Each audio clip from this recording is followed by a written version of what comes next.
Good morning, everyone. Thanks for joining to this Saturday morning for a great session with MRINAL. MRINAL is from MRINAL joined with us. He is actually senior product designer in Google and Discover.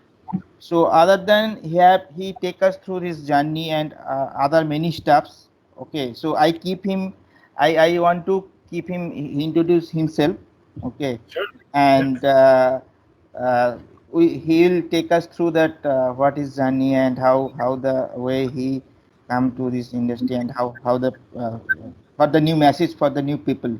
Okay, so it's going to a very interactive session. I request all of you to please keep on stay online and unmute yourself, or you can at the end of the session you can ask question to me. Inal, we open the line for QA session. But till then you have to switch on your video and unmute yourself, so it will be become a very interactive with that Minal. Okay, so it's over to Minal. Thank you. Thank you, Biswajit. So just before I start, I just wanted to set some context for all of you guys.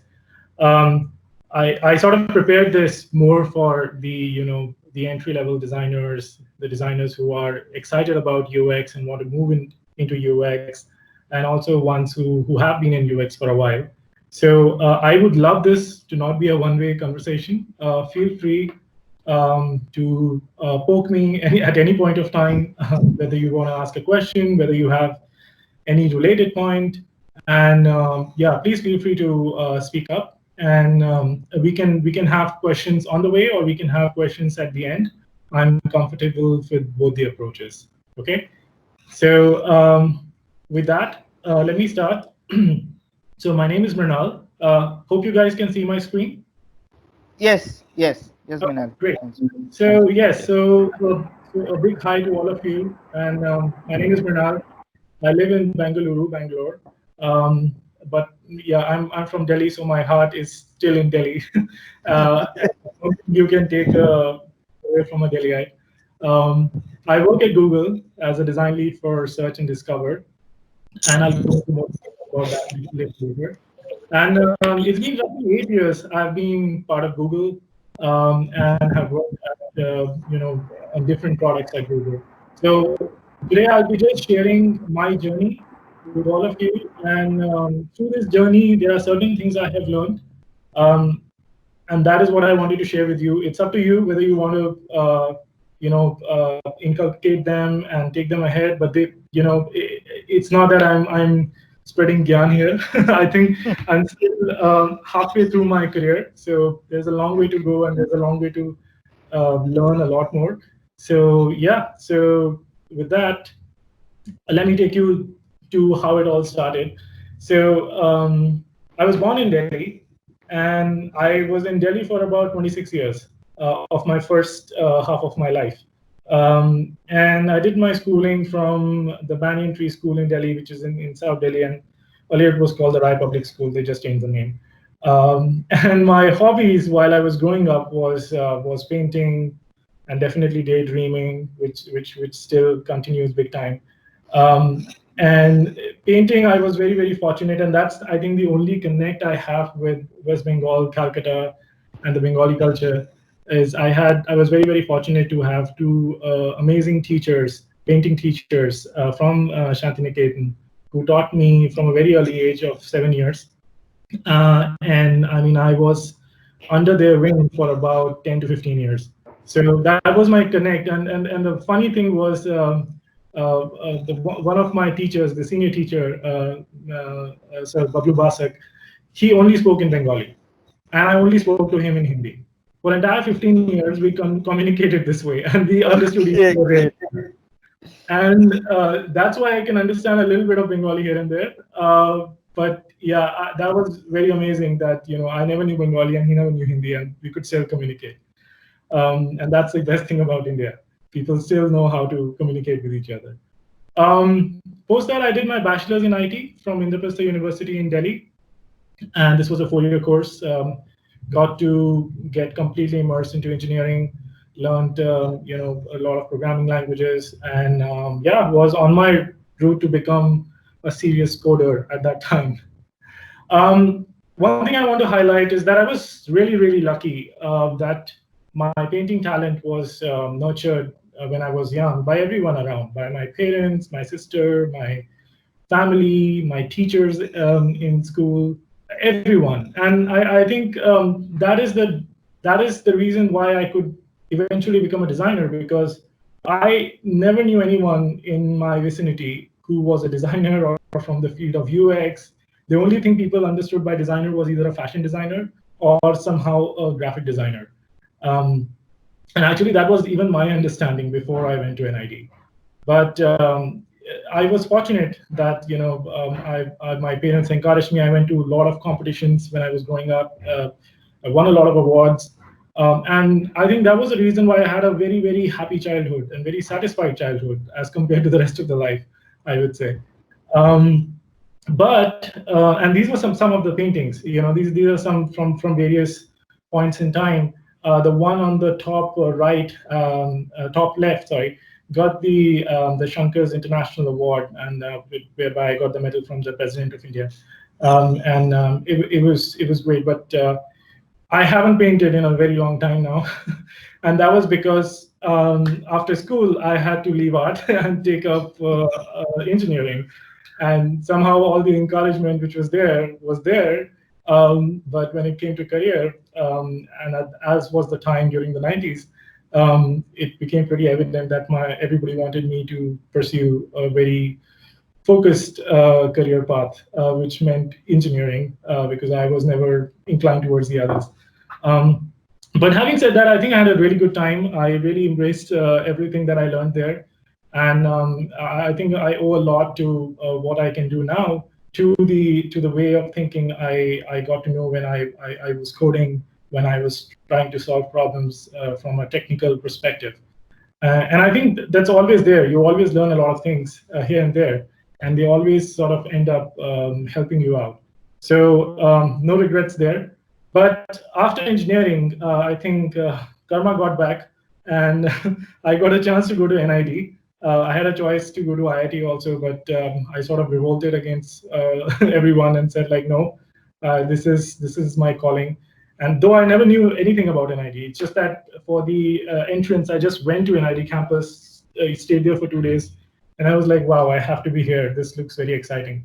And I think I had an amazing time there overall. I think there was a lot of unlearning during the first 6 months, but there was so much of new things and opening up that happened, which sort of really has been the core of what I am today. So, and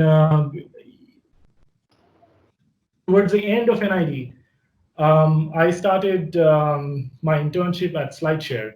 And these are like some of the initial things which I did at SlideShare.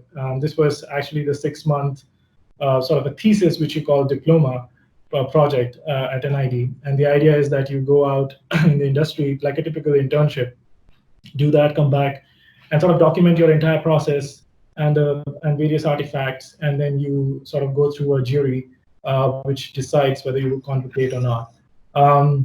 I was very fortunate that I got a chance to work at SlideShare during that time. SlideShare was an upcoming platform, a social content platform which focused on presentations being brought online and being shared with everyone. And the project that was given to me was how SlideShare could come up with more social features on their platform. So it was amazing to like sort of work on a live project. First of all, I think I've never had that many launches in 6 months in my life than I had in SlideShare, because everything I was designing or working on was going out live in the next week. But also I got to learn from some really good senior people there. Rashmi Sinha was definitely amazing. She was the CEO and she mentored me during that time. The great thing was that I got to work on frameworks very early during my time, and also work a lot more deeper into information architecture projects. So this was one of the honeycomb model which I had sort of adapted to SlideShare and brought out certain aspects which could make SlideShare more and more social. The other on the left side, on the right side, sorry, it's the typical blueprints we used to make at that time.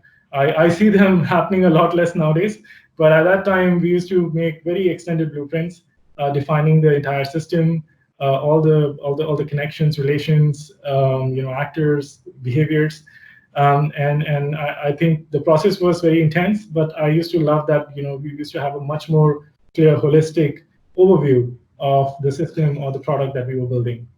And then towards the details, this on the right is what SlideShare was during those days.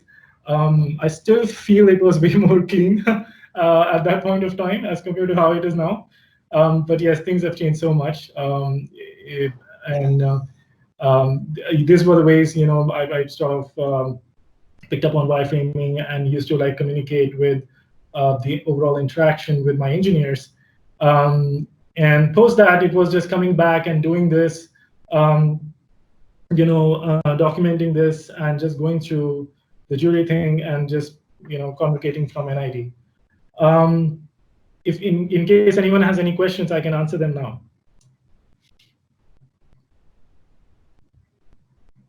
Yeah, it's pretty good actually. I just take the notes and all these things. It's just a intern in SlideShare. It's a pretty in the beginning you get a great platform to work on, right? So yeah. So anybody have any question or you can proceed. Okay, so Minal, you can proceed. So at the end, we will take again questions. Okay, till that time, no. Okay, definitely. Yes. Yeah. So post this, basically, yes, it was a great news for me. I got hired. I got hired at AOL. AOL, not Art of Living, which everybody used to at that time, but America Online. Yeah, I've had instances where people were like, would come to my parents and say, such a bright kid. So at such an early age, he has started working at Art of Living. And I would say, no, that is not where I work.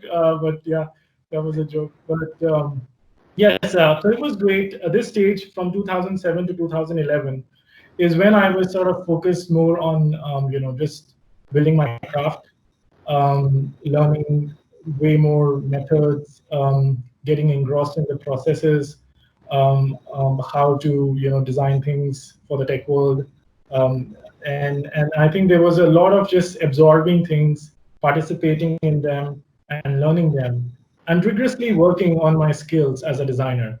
And actually, this I think was the time which really shaped me as a designer in terms of my skill sets. And also the aptitude, whereby I'll sort of detail them out in the coming slides. So the great thing was that I joined AOL and I was part of this 13-member global AOL team, and there were just like 3 people based out of Bangalore, and everybody else was based out of US. And AOL was mostly a US centric company at that time. So the great thing was that I got to work on some of the big properties like AOL.com homepage, Movie Phone, which was all about movies, Wallet Pop, again, a bit of a financial product, Money, and then Stylus, which was more around fashion and this. So I got a good overview of like how content plays a role in all these different products, and what type of content resonates with users. And this was mostly all the users in the US. But these 3 artifacts I wanted to highlight. Like one on the complete left is the blueprint for the first iPhone app, which AOL made, and AOL was actually the first one to bring out an iPhone app when iPhone was launched. So I was so very fortunate to work on the information architecture of one of the first iPhone apps, which came out, and that was great because the HCI guidelines were coming out, everything was a little bit up in the air, and we were trying to learn as much as possible. So it was just great to be part of that process to learn and evolve alongside. And then on the second side is an example which I really admire even now. I got to do the first heuristic evaluations at AOL. And this was literally a big project where I was given to a huge questionnaire with a lot of heuristics details. We sort of review all the Aol properties in detail. The Aol news guys really got angry with me because I gave them a -4 score, but that was a different story.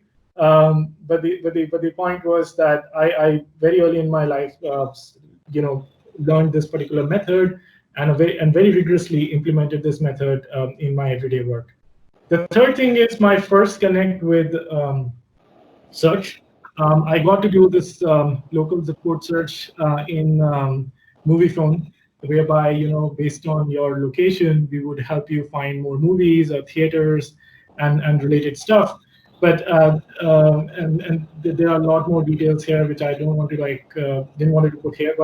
But this was my first connect with search, and that is what I do today. So it's been great that right in the first year of my career, I got to work on search and the related issues, and this was very exciting for me.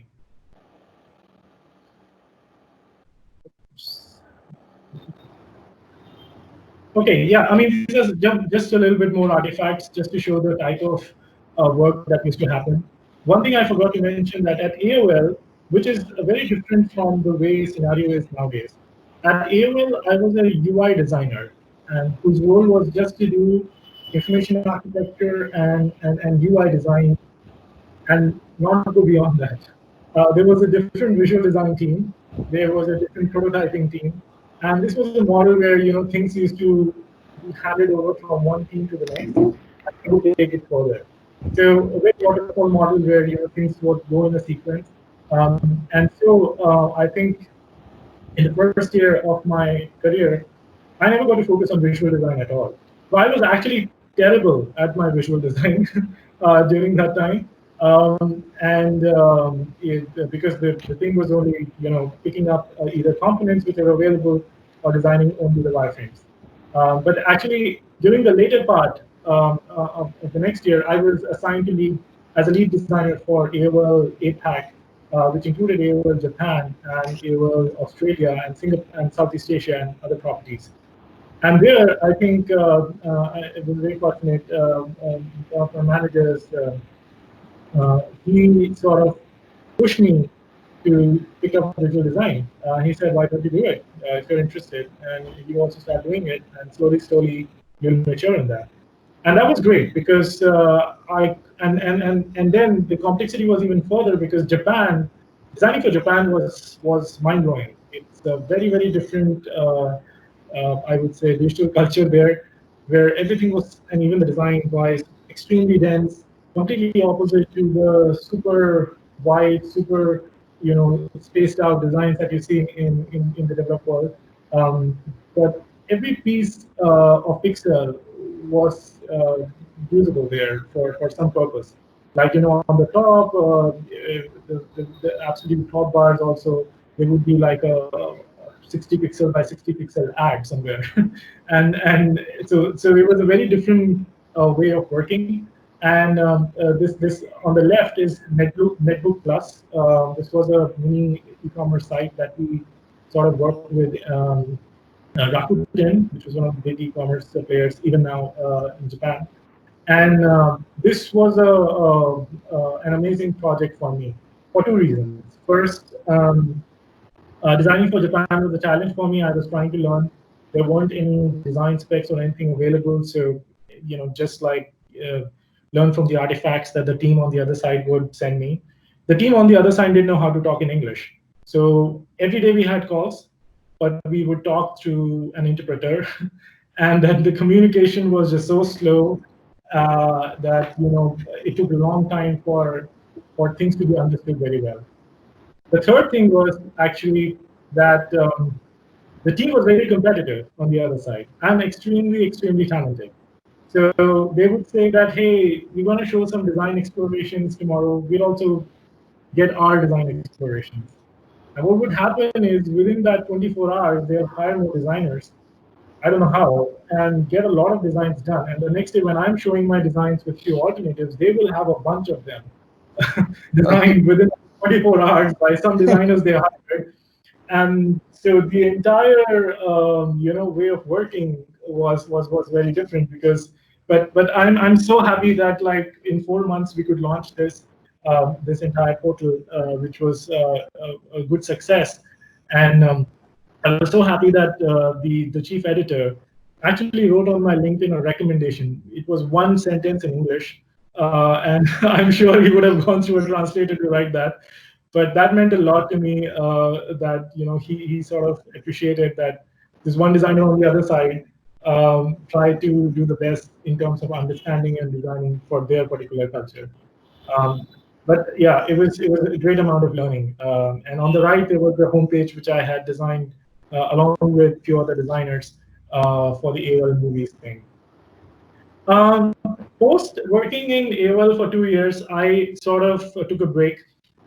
Break in the sense that I just felt like I wanted to go and test the waters, see how the industry was, and work with startups or consult with them. And during that time, I worked with a lot of small startups. I was working in Bangalore, Mumbai, Delhi, Pune, um, and at that time the scenario was very different. First, everybody thought of designer as someone who could just make things look beautiful, and that was always the only brief given to me. Just make it look nice. Don't think too much. Just make it look nice, and that's it. And I would completely go to that because I would say, no, no, no, that's not what I'm here for. There's a lot more I can provide.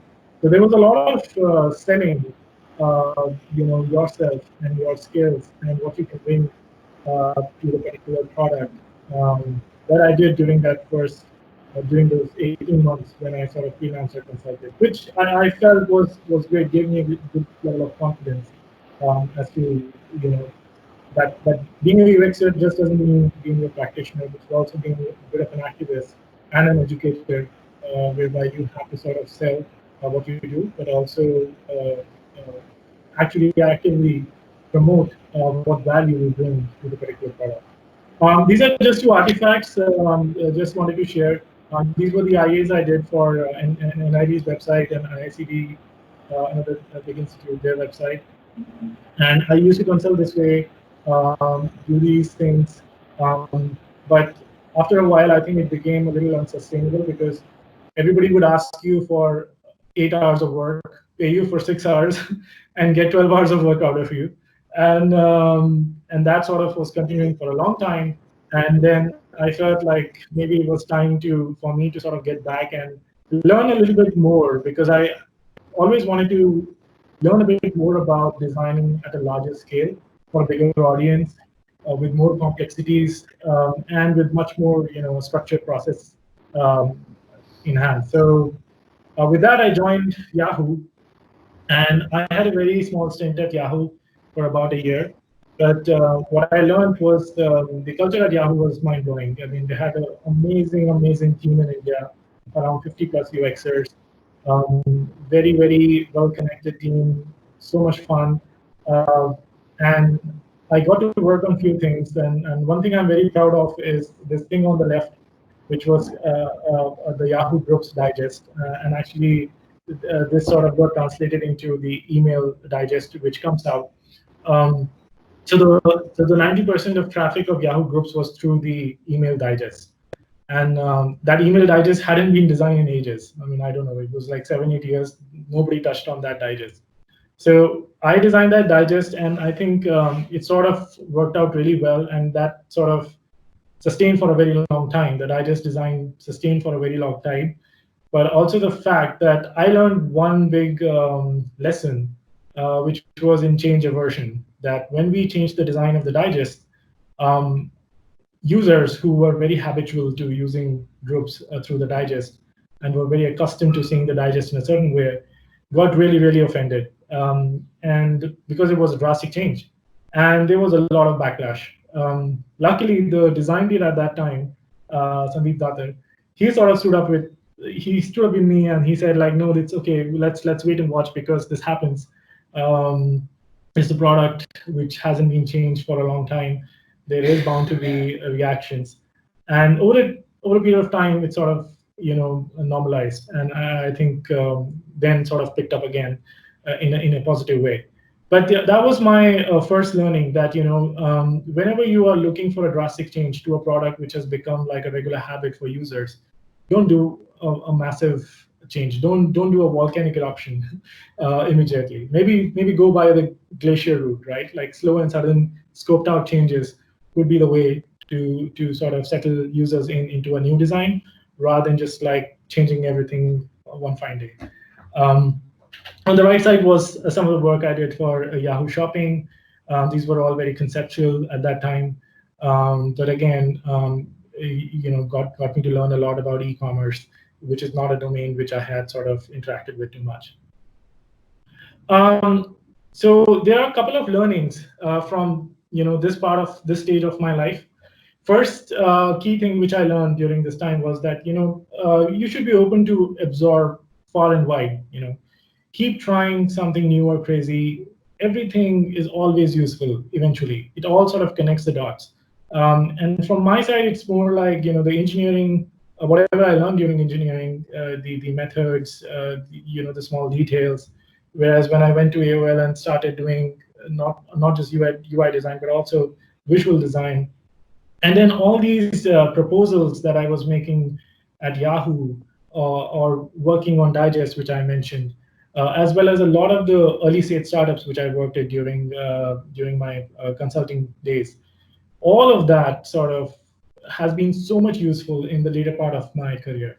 All of those things have like, I don't know, they're like subconsciously there, and they come into play whenever it's required. So always be open.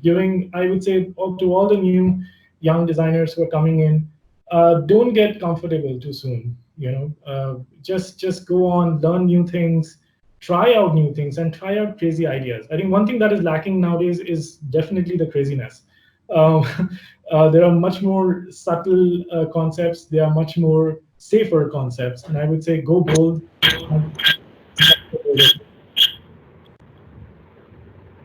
Any questions anybody has on this? Yeah, that's absolutely correct. So the craziness and the new thing to explore, it's a very good point in this act to this session. So, um, anyone have any question? Yes, I have a question. Kindly tell your name and then proceed. Yeah, hi, Minal. My name is Ronnie.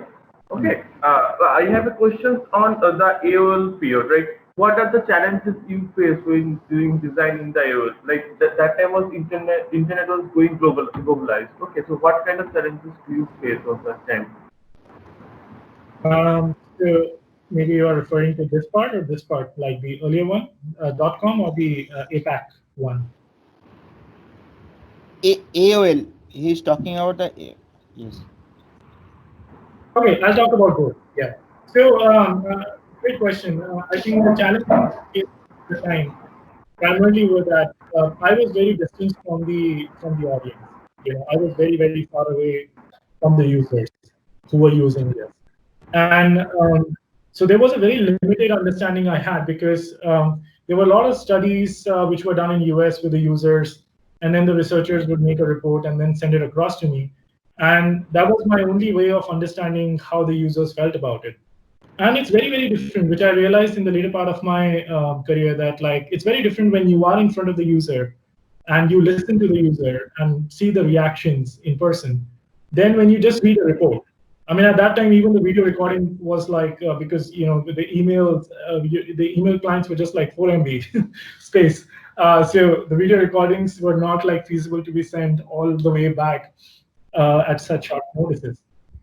And so reading always and trying to understand and make a picture of the user was the biggest challenge. Secondly, I think though it sort of worked out with me sitting here for longer hours in the night or in the early mornings, I think that entire remote culture of working remotely was not very well structured. It was much more inclined towards US, because AOL, as I mentioned, was primarily a US company.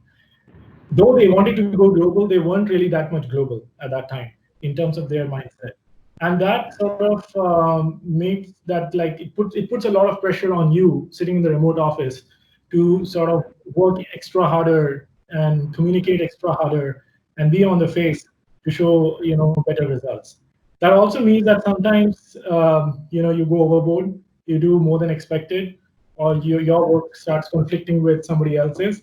But thankfully, all those things never sort of went far from me. But yes, they were the challenges. Remote work and not being able to sort of get to the real users, see the real users, observe them, and learn from them directly.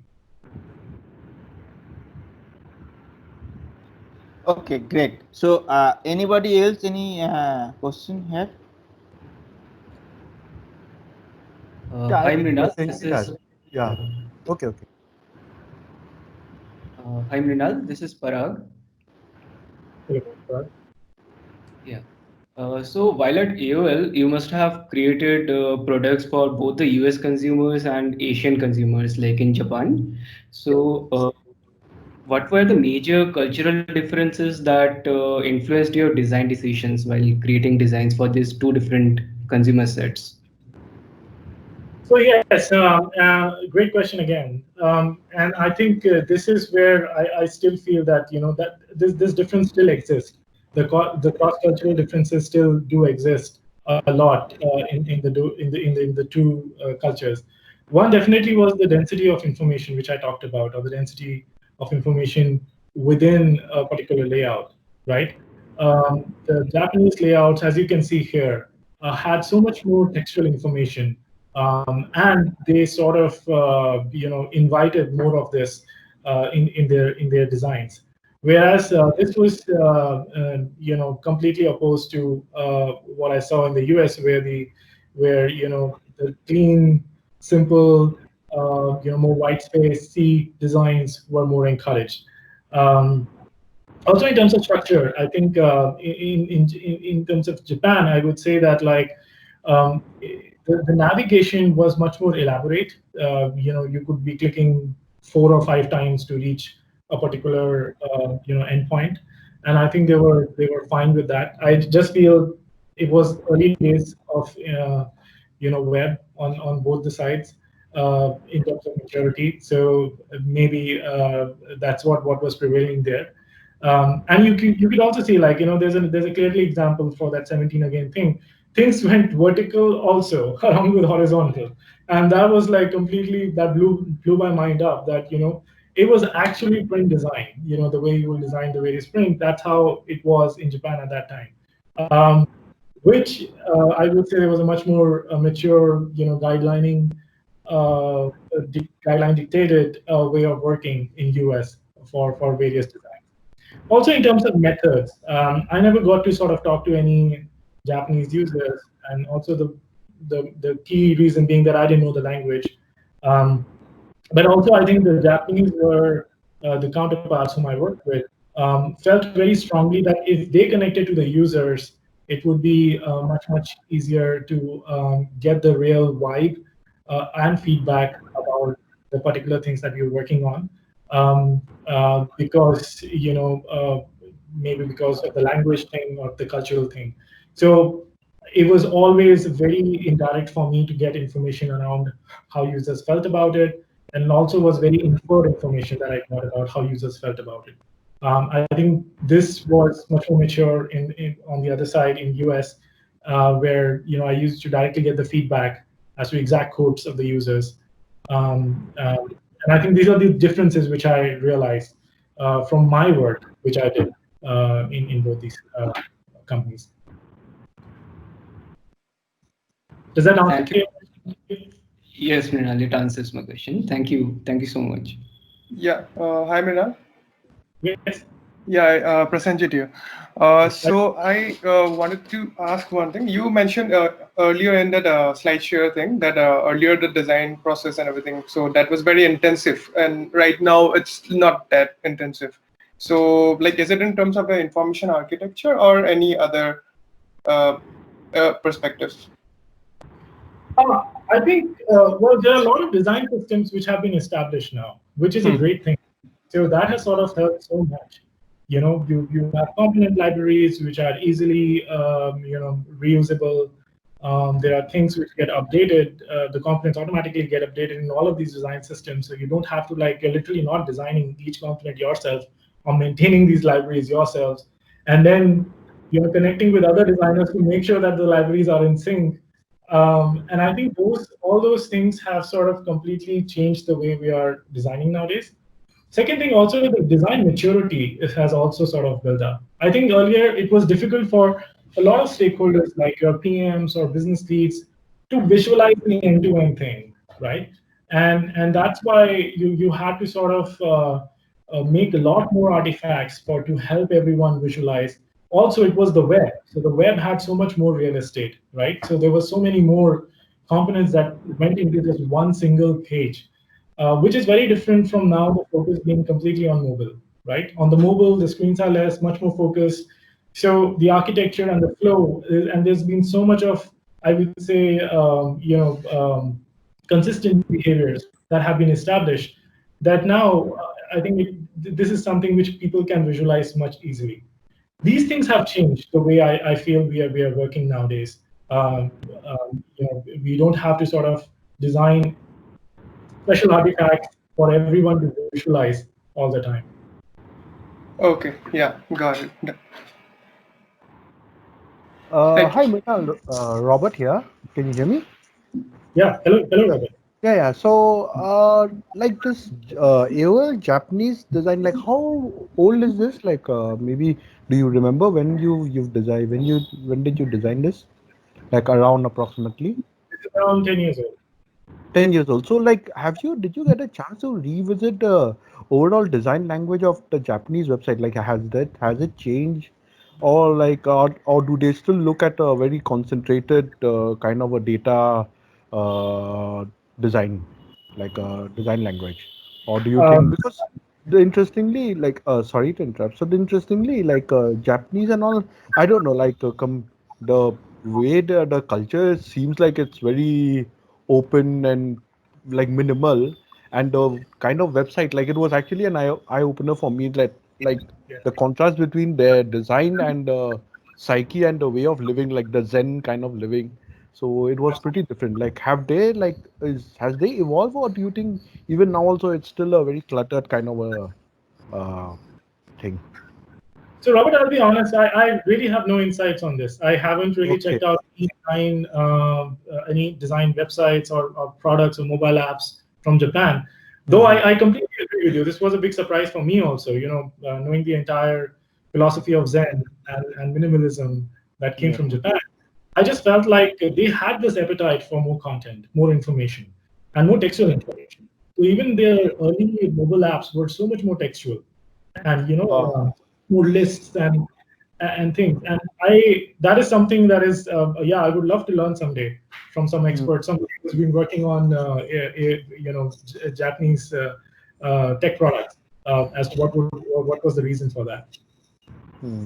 Okay, interesting. Yeah, thanks for the share, Mrinal. Okay, Any questions? great. Any questions? Hi, Renan. This is Ryan. May I ask a question? Sure, yeah. Go ahead. Yeah. So, Renan, I actually joined the call a bit late. Sorry for that. I wanted to understand, in your career, have you ever worked for a services company which also does projects for other companies in the design space?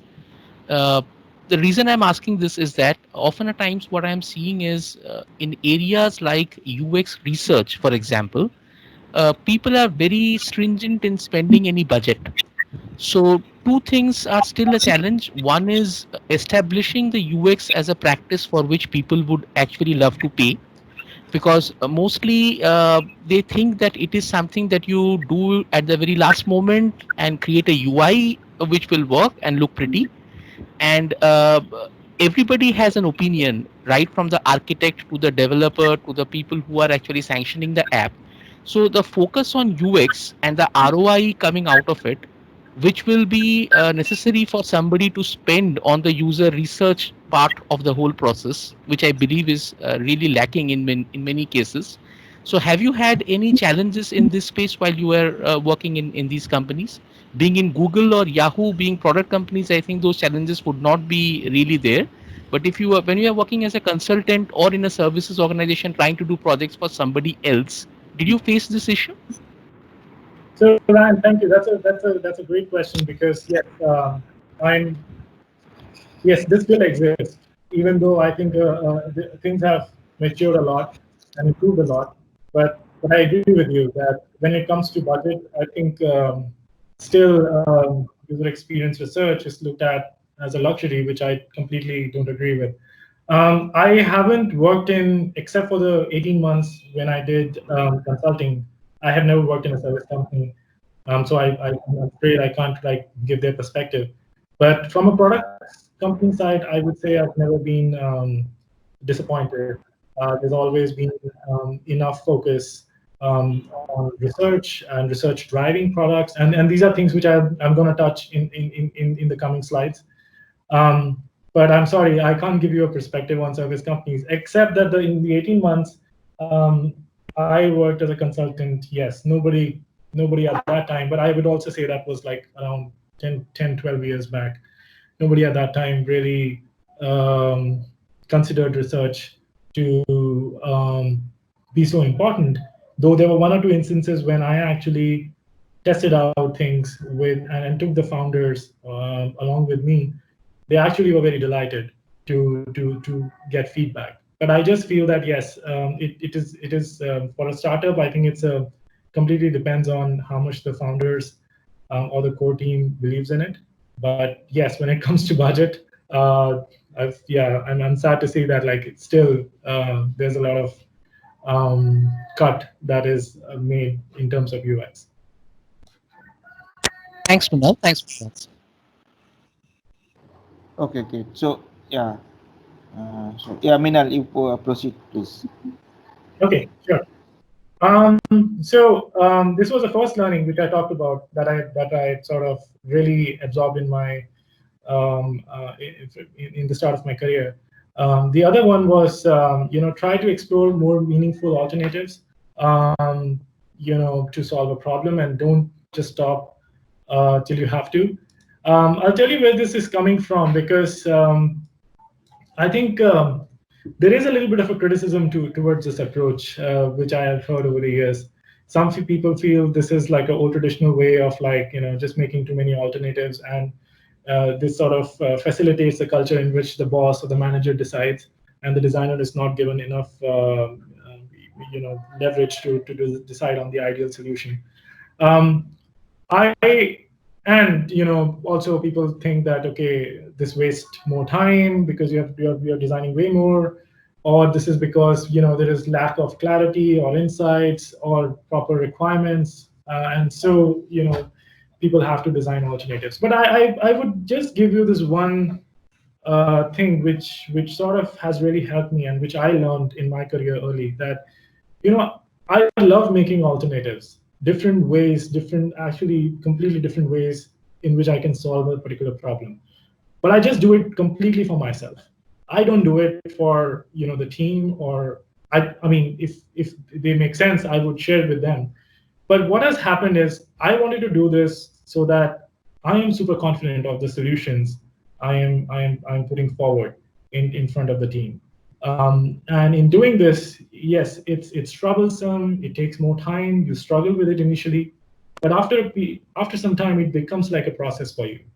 And over the years, how this has helped me, and I still continue to do this, how this has helped me is that now I can actually visualize things myself. The moment I hear a problem or a problem statement or an opportunity area, different, I can visualize those things, because over the years, that's what it has helped me do, foster my imagination and think laterally towards different ways of solving a problem. So I would encourage designers to do this and not leave this, because design is not just problem solving, I feel. It's also creative problem solving. You solve a problem in a unique way if you can, and if that works really well for your targeted users, it brings extra delight and can create extra value for the product.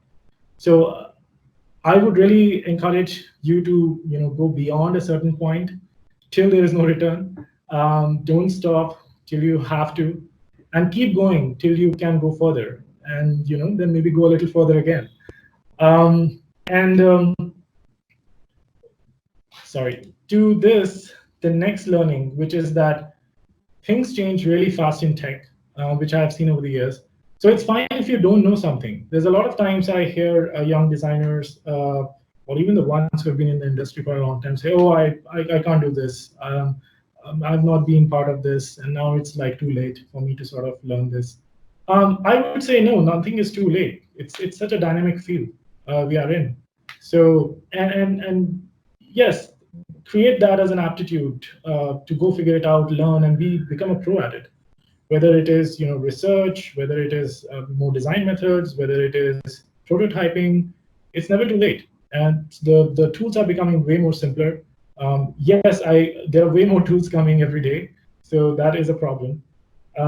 But they are becoming simpler, similar, and at the same time are ones which can help you scale so much of the work that you do, which might be really longer tasks. So alongside that, put yourself into the shoes of different stakeholders in your team, whether it's a PM, whether it's an engineer, whether it's a user researcher. Think from their perspective. You can do a PM's job. You can write a PRD. Maybe learn yourself how to write requirements or how to set a vision or a strategy for a product. Tips and bits of prototyping can really help you, come up with better solutions for your engineers to visualize and take forward, or to test with your users. Obviously, participate in research. Try and go on research trips with your researchers.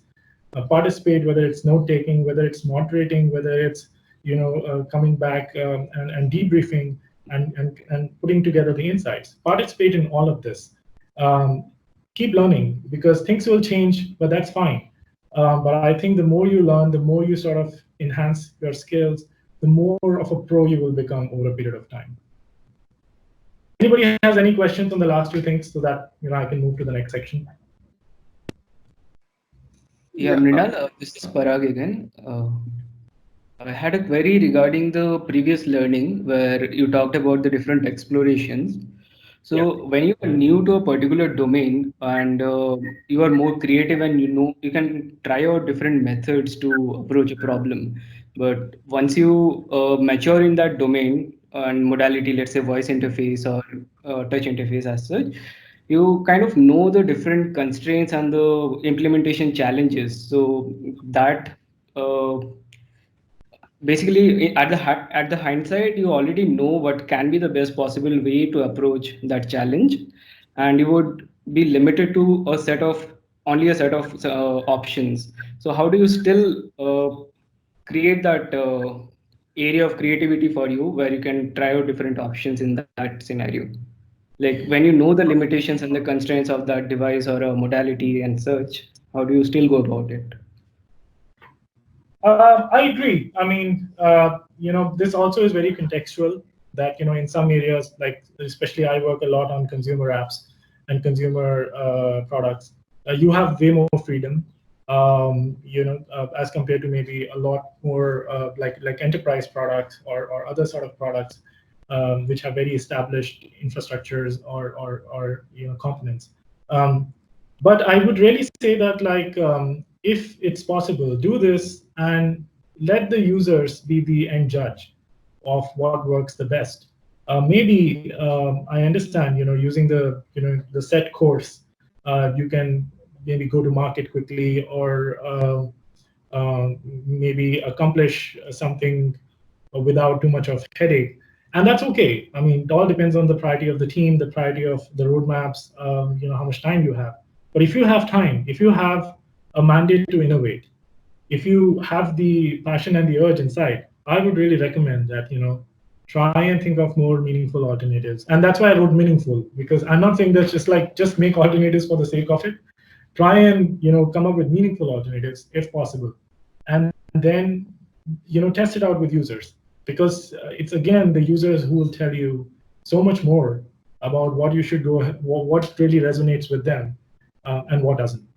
And maybe the thing that you were sort of not very inclined to suddenly looks very meaningful when you test it out with some set of users. And that could be enough for you to sort of persuade others to sort of push the bar from their side and walk the extra mile. Maybe that comes out. I have seen that happen in my career, even at Google. There have been times I've worked on a couple of 20% projects. I'm going to mention them going forward, which have become a reality. And they all started with this thing. They were very small. Very few people believed in it, but they were very passionate. They chased it, and they became a reality. So don't take this as a rule. This is just a learning I had, and if possible, that's where I feel that if possible, try and imbibe it. But again, it's very contextual to the work that you're doing. Yeah. Hi, Mrinal. Yeah, Prasenjit here. Hello. Hello. Yes. Yeah, Prasenjit here. So I had one question regarding the usability tests that we do usually in the industry. So like not all industries are opting for that. So like in your cases, in your experiences, so did you have to do any usability test where you actually took the user to the lab and do a GSR or EEG testing? So things like that. Like one is like you sit with the user, do you go ask them to go to the prototype? And a moderator is there, an observer is there. So that is one process. But in case of if you have to take them to a lab and try to like pinpoint what exactly are the hotspot patterns, so things like that. So how many times did you have to go to those kind of and how was it the requirement and based on the sample size that the users that you're targeting? So any kind of things like that. Any examples? So Prasenjit, I have a section on user research which will come in later, where I think this question would perfectly get answered. So if you don't mind, can I take it up a little later? Yeah, sure. Yeah. Okay.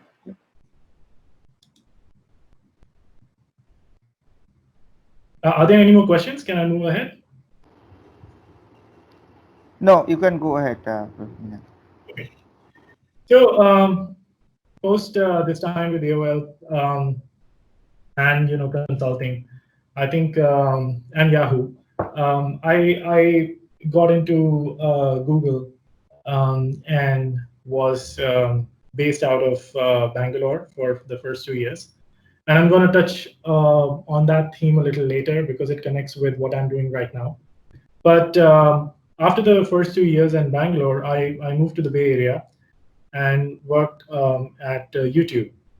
And the one core reason for me to do that, it was not like just the excitement of going to US, but how do you design for that scale? How do you design for these products which have like a billion or more users every day? And like that is what was the challenge that I wanted to learn. And I was really desperate to do that because I had worked on these internet giants, but I never got an opportunity to work on a product in these internet giants, which was at that scale. And I was very fortunate again that I got a chance to work on YouTube search. So I joined as a designer on YouTube search, and within few months I was appointed the lead designer for YouTube search, which meant, and this is 2014, the scale of YouTube search on a daily basis was 2 billion queries per day, which is the filtered out queries, which we considered valid queries. Otherwise, it was somewhere around 3.5 billion queries per day. This was a time when the transition was happening from desktop to mobile, and you can clearly see that still desktop was more popular, but mobile was gaining so much ground. And so the priority for a designer was to design both ways. You design for desktop, at the same time design for mobile. There was no priority defined for any one of the surfaces. Then, since YouTube search was a horizontal effort, which meant that I needed to make sure that it works in a consistent manner across iOS, across Android, all browsers, primarily Chrome, Safari, and even the gaming consoles where we had created YouTube apps, plus a lot many specific YouTube apps which came out later.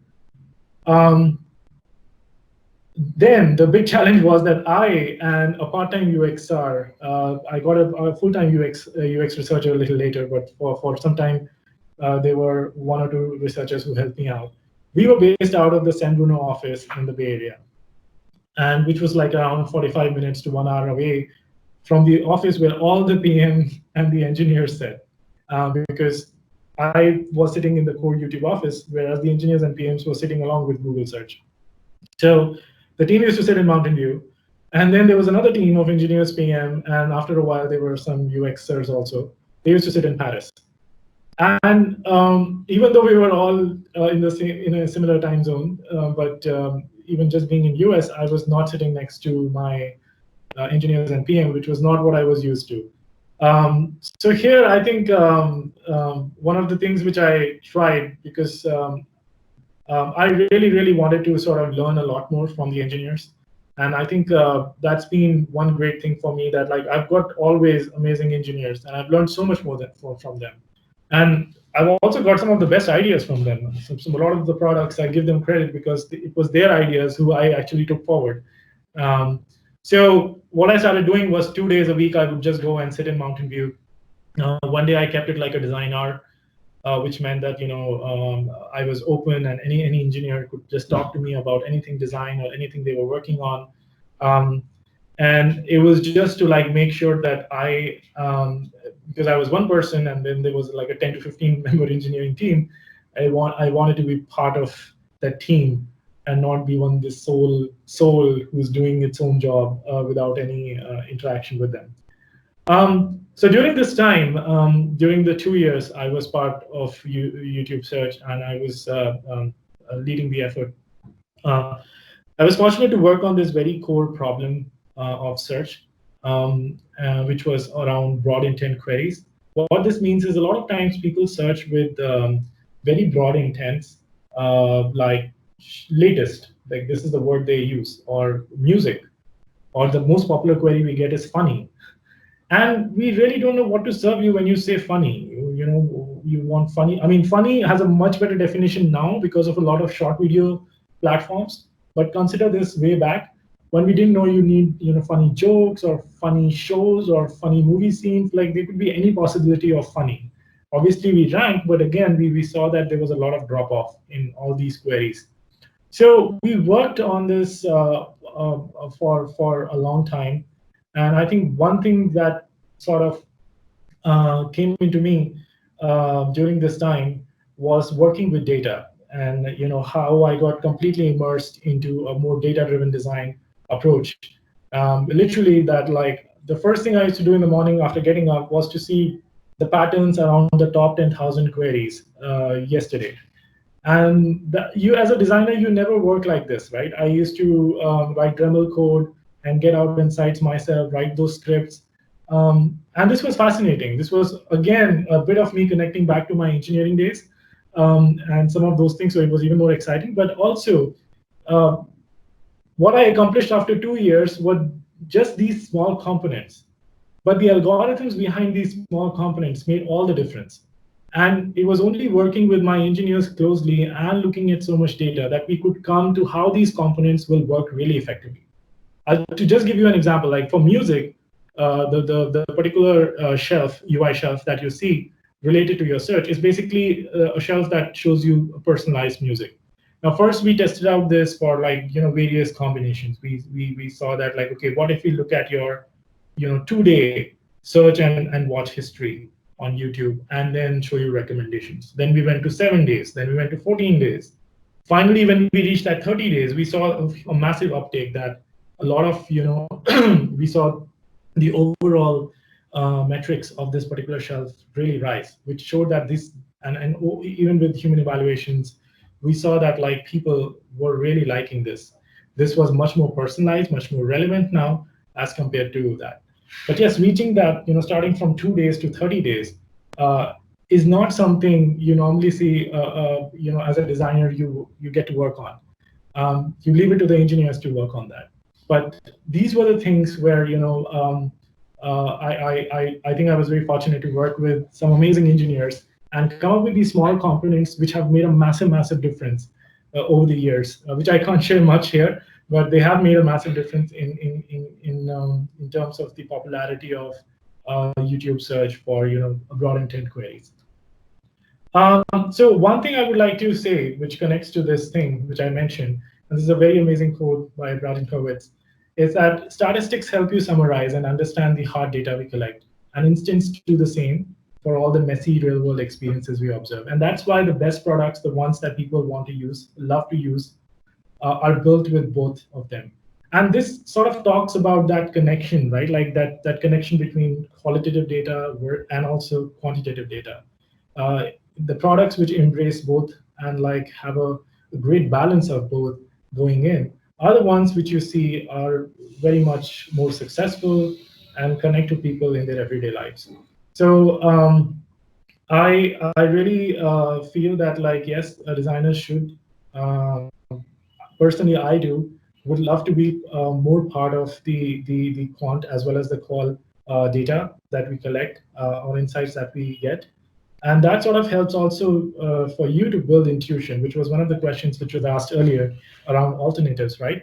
It sort of helps build your intuition where you can sort of start making decisions yourself because you understand a lot more. And the more you can understand, I think the better you can design. So, and the last thing here is that, communicate, influence, and collaborate with those who do or may share your passion for solving hard real world or virtual world problems. Together, you can solve things faster and better. This is coming from an example I'm going to give you next, which was a completely different sort of collaboration which I got to do during my time at YouTube.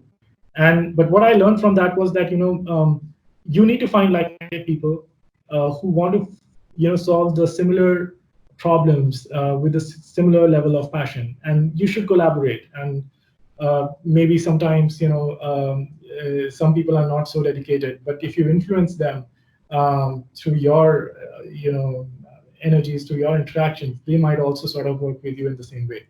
And the example I want to give you is this one, which is about a very small one box that we launched on YouTube, and subsequently it got launched all across Google.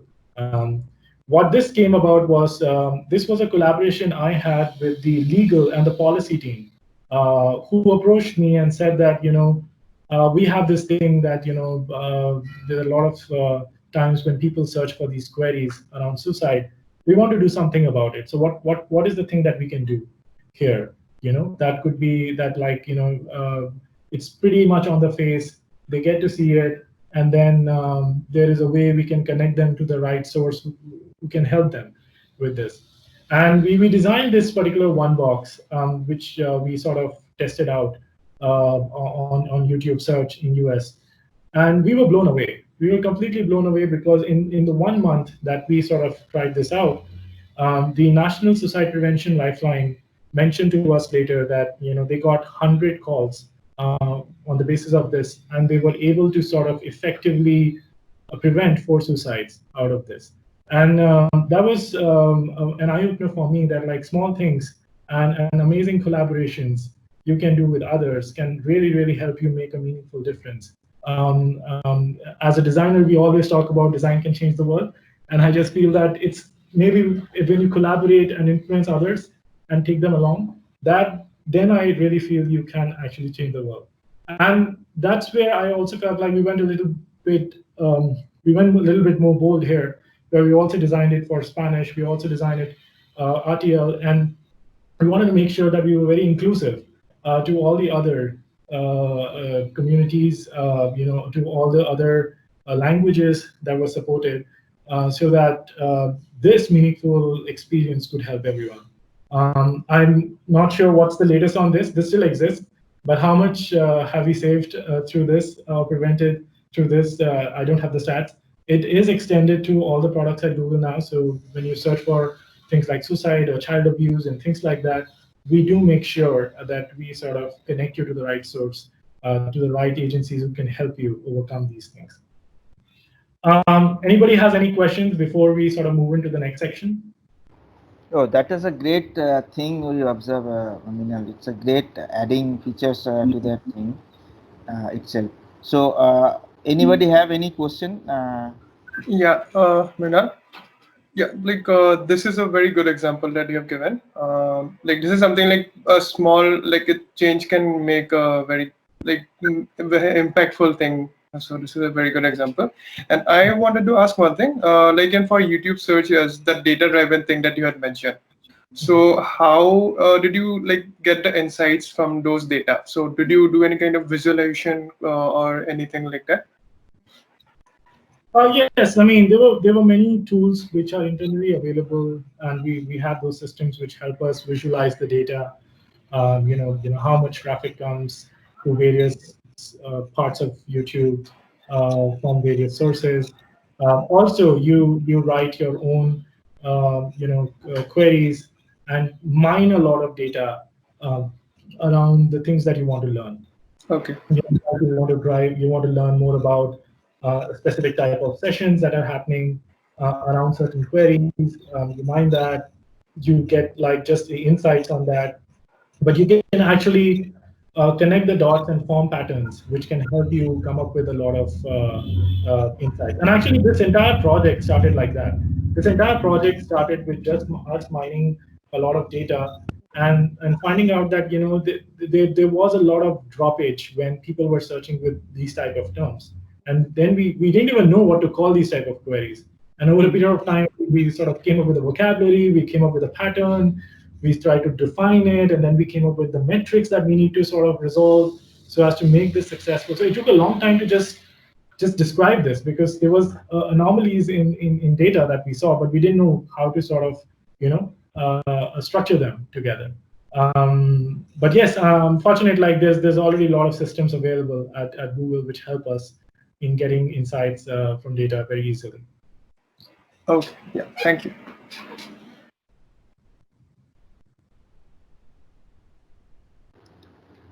Questions? Yeah, I think you can go ahead because yeah, I have to cover the other thing also. Anyways, we have a QA session at the end. Anybody have any question in between, you can ask, or you can you open the line for QA session after this presentation is over. Sure. Yes. Yes. Yeah. So the next stage, I think, was which was the first 2 years when I joined Google was also something which I was doing at Google, and I think even now what I'm doing at Google. But since 2012, I think this has been one of the key focus areas for me, and there have been different words which have been used over the years for this. Emerging markets. Now the new one is next billion users. Emerging new market operations. In different different setups, I have been working in this, and I feel very amazed that more and more companies and more products are now completely focused on this, and sort of really feel really nice that like this is an important area for growth, but also for being more inclusive as we scale our internet products and the ecosystem, that we are more inclusive to new internet users who are coming on board. So my journey for all of this has, since 2012, and I might have missed out a few which I can't disclose, has mostly been like this. The first 2 years when I was in Bangalore, I worked on this 3 core products. One was Google Trader. Google Trader was a product which was the Google classified product, considered similar to Craigslist. But this was a product which was targeted towards the small merchants in Africa, and later on scaled to Southeast Asia. Beba Pay was a payment solution. And I'm so amazed. I worked on a payment solution, which was a wallet solution in 2012. At that time, I think only M-Pesa, which was super big in Kenya. And we sort of got very inspired, and we worked on a similar product called Beba Pay, which was targeted to Kenya and then Philippines and Thailand. Meanwhile, along with this 2 products, I got an opportunity to work on this product called Google Question and Answers. It was a very similar product to Yahoo Answers, but this was actually a highly localized product, which was in 12 different languages in 12 different parts of the world. And highly localized, very much driven by local community moderators. But unfortunately, over a period of time, there were much better systems that emerged, and they took away that audience. So we sort of shut down a lot of these products. I mean, these were also very early days for Google to sort of have a very serious product or business focus for these markets. We were given a lot of liberty to try out some really amazing concepts based on a lot of research that we were doing in these particular markets, and build up these products, which is very similar to later on. Now when I work on NBU, this is a similar philosophy. There's a lot of research that goes on. We learn so many new things. We take some of these insights forward, frame them as product strategies, work on those problems by thinking deeply about them, and bring out relevant products. So YouTube, even in YouTube search, there was a very basic work I could do on emerging markets, but then I got to be the lead designer on one of the amazing products, which was YouTube Go, which was a YouTube app which was completely targeted towards the next billion users, especially the 2G users in various emerging markets. And we sort of were highly focused on India for this. So the India Connect sort of stayed. I was all this time in US, but I would travel to India every second month for various studies that we were running, be part of those studies.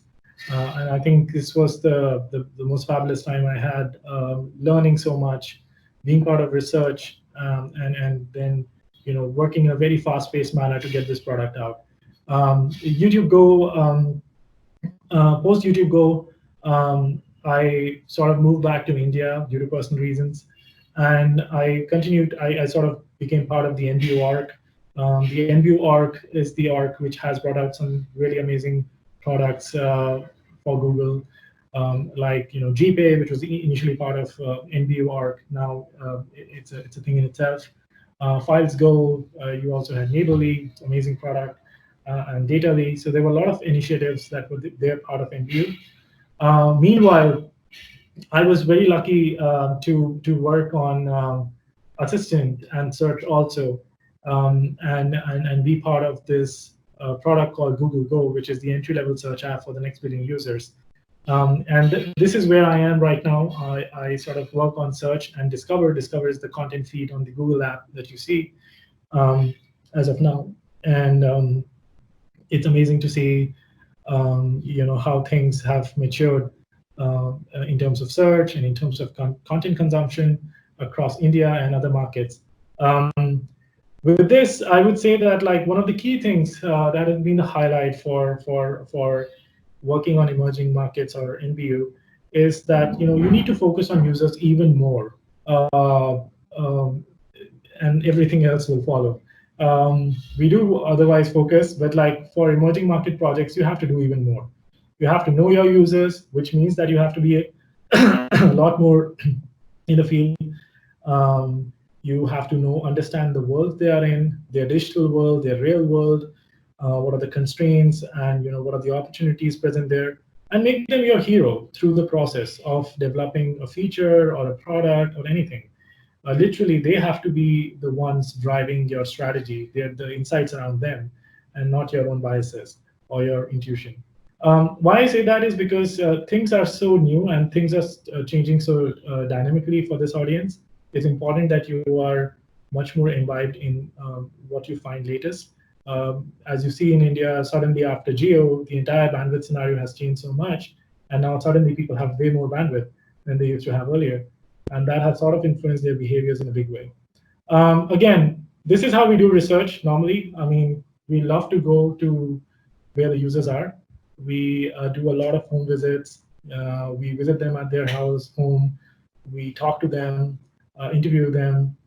We love this method when we are doing more foundational studies, more longitudinal studies, so that we get to sort of learn so much more, and also get a good sense of the context they are in, the real world conditions under which they use technology products, so that we can design better for them.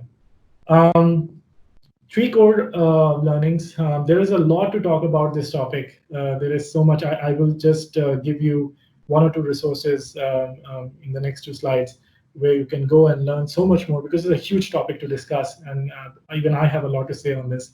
But three core things, three core takeaways from my side is, first, embrace the constraints that are there in these markets and with these users, whether it is the storage space on their phone, whether it is the bandwidth constraints they have, whether it's the type of phone they have, which might not be a lower end phone. You need to embrace them. Don't look at them as limitations you are working with, to limit the design also, or the delightfulness of the design that you're building for them. They expect the same delight, they expect the same amazing experience, and you should always try and push the bar to get to the best experience you can give on that particular device within those constraints. Secondly, I would say design for learning. A lot of these users who are coming online have a lot of they have a lot of issues with functional literacy, but also with digital literacy. When you talk about digital literacy, it means how they sort of interact with digital devices and also products, and the mismatch that happens in expectations that are set by those devices in terms of usage versus what these users expect to have there when they start with these products. So there's a big divide, and that sort of really affects how these people uptake these products. You should design for learning, make the products in a way that they're not just easy to adopt, but they're also easy to understand how to adopt. And thirdly, upboarding over onboarding. Onboarding, don't just design one-time onboarding. You onboard the user with some settings or some preferences or some communication about what the app is. Don't stop there. I think it should be a continuous process where you sort of whenever a user does something amazing or accomplishes something in the app, have a delightful moment for that, which helps build their confidence, but also have more pointers for them to learn about what to do more in the app than what they have already been doing. And with these things, as I mentioned, all these things, I worked on these two products again, YouTube Go and Assistant for KaiOS. And these were completely, I would say, two different scenarios of work. In YouTube Go, I had the amazing fortune to be on the field for literally more than 1.5 years, and do many home visits and other types of studies, and learn directly from users, and listen from them how they felt about our prototypes, and sort of work on the design. Whereas on the other side, when working for Mrinal, sorry to interrupt you. Can you maybe tell us a bit about YouTube Go? What exactly it is and how different it is from the normal YouTube? Okay, so quickly I'll give you an overview. YouTube Go actually was an app that we designed specifically for 2G scenarios. We saw that, for the 2G world, the normal YouTube app was I would say very expensive to use. Expensive to use means that people used to say that I just see one video and it just takes away my entire data pack. Basically, one video is equal to 20 rupees or 25 rupees for me, because that's the amount of bandwidth YouTube takes. So I don't want to use this app. It is so heavy on data, it takes away everything. And again, the other thing was that, this video streams, so I never get a very good watch experience of the video because it breaks, it buffers so much. Buffering is such a big issue. We used to hear so many of these issues. And we felt like, we could change a lot of things in the core app, but the faster way to go about this was to try and think of an alternate product where we could sort of work with all these constraints and make the best experience around these constraints. So for YouTube Go, streaming was not the default way. Downloading was the default way for you to consume an app. And I don't have the screens for this, but you can feel free to search online and you'll see all the screens, or you can even download the app and try it out. I'm sorry, I think it's no longer there on the App Store, but you can actually go online and see it. But the point was, when you tapped on any of the videos, there would be a screen which will show you a little bit of a preview of the video and give you an option to either download or stream the video in the required settings that you wanted. Whether you wanted to see it in lower settings, medium settings, or higher quality settings. That gave users so much more control to sort of dictate the way they wanted to see the experience. We did a lot of pre-caching, pre-bufferings, so as to make sure that whenever you open the app, and even if you didn't have internet, you could actually scroll and see the top 10, top 15, thumbnails on the particular screen. Also, saving the video, we had a separate section like the tab where all the videos were saved. Plus, if you downloaded a video, which means you saved the video within the app, you could offline transfer the video like you do it with a Zender or share it to anybody else who had the YouTube Go app. And that was a feature we built specifically for YouTube Go, which now also exists in Files Go app, where you can transfer files peer-to-peer without internet. So there were a lot of features we built specifically considering the 2G scenario, considering the users, especially the India 2 and more of the emerging markets, and we tailored the experience around that. And that was the product, which was YouTube Go. Does that answer your question? Yes, Mrinal. Thanks for your explanation. Yeah. Thanks.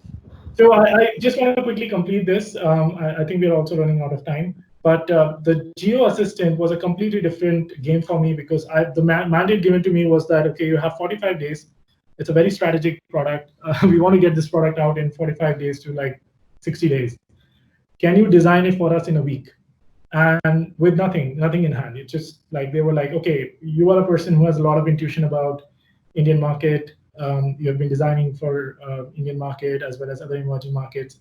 Can you make a version of Google Assistant, which is the most simplest and works on a 2G, on a 4G touch and type phone. And this was amazing because I did this, and this had a really amazing success where it actually at one time became the biggest surface for Assistant globally. But yes, very two different scenarios, and that's why I told you, like one of the learnings earlier was that whatever you learn always is useful. So I had a very good intuition while working on YouTube Go and other such products. So when I was given this challenge, there was enough I had to sort of design it, and when we tested it out, it sort of worked out really well. We iterated later on and sort of improvised the experience. We continued to do that, but there was a great way to sort of go to market at the earliest with this. So one key learning, which we have already discussed over the previous slides, is like while designing for end views, leave the minimalism out of the door. Why I say that is like you look at the environment, it's way more vibrant experiences that we see around us culturally in India, for that matter. If you see, leverage the human relationships. We are not like a very individualistic society where I use the phone only with myself. You mostly see devices being shared across in the house. Friends like to swap devices or use their friends' devices in schools and colleges. And think of multilingualism first. We by default think in two languages minimum. And the way the entire web is right now, it's predominantly English. But it's great that it's moving in the direction of being multilingual. But as a designer, you need to embrace that a lot of times you don't have to just think about having the entire interface only in one language. I'll give you an example. Like, I think, I don't know whether that still exists, but sometime back, the word save in Hindi was saheje everywhere on all interfaces. And I never understood what is saheje. One day I saw, I'm like, what is this word saheje? And then I searched for it and I realized, okay, this is a word for save. But when testing with users, it was very clear. If you just write this word save in Hindi, in Devanagari script, just transliterate, it makes way more sense rather than just like blindly translate every word that is out there in English to its Hindi. And that is where sort of, this is a great example where, we are accustomed to two languages all the time. Our brain understands the words and we interchange between these languages. Some people interchange between three languages in a sentence very seamlessly, right? So we need to design keeping these things in mind rather than be very, level-headed, saying that, okay, this is the only experience which has to be an individualistic one with a person who only knows one language and he wants everything very minimal. These are the resources I was talking about, UX for the next billion users. Please feel free, design.google/library UX. And you can just search for Google Design or UX for new billion users, and you can go there. A lot of articles here, a lot of previous talks which have been given at Google on designing for next billion users here, which would be a very useful resource. Something we collaborated with IDEO last year was a digital confidence playbook, which they launched recently. And this is, again, an amazing toolkit they have come out with. If you're building anything for new internet users, please use their toolkit, and they are very eager for feedback. And we have collaborated with them on this, and it's been an amazing process that for the first time they have a toolkit just focused towards the needs of new internet users. Okay, any questions around that before I go to the last section?